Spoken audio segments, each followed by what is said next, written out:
Dilacik si kuda balang mandua kancang larinya dan tumpang bendi kau pulang nayaklah usah diago lah nayak rang muda-muda tagala si kusia bendi mencalia jo sudui mato onde ma Allahu Rabbi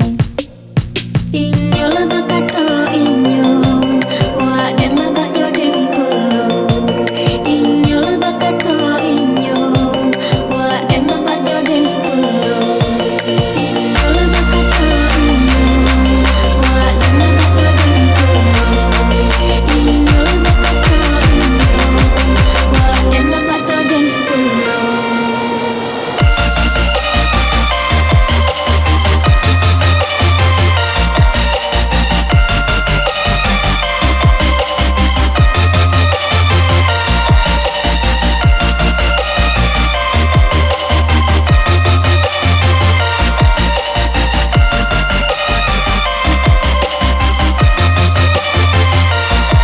Dilambui di kudu balang mandalang si kusia bendi tacangang si kusia kini mencaliak si anak gadi ditaga indah ditaga dan lape juonan jadi bagara indah